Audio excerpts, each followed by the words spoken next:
Na ir vėlgi E71 kėbulas pas mus atvažiavo darbams, tai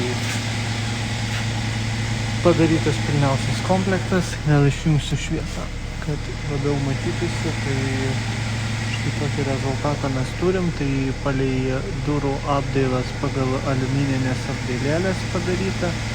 Tada centrinė panelė prie pavarų dėžės viršų. Štai kaip atrodo ta juostelė.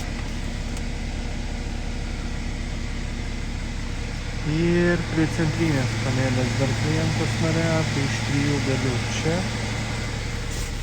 po dešinę pusę prie vairo ir virš daiktadėžės ten. Tai ryškumas reguliuojasi, spalvos keičiasi.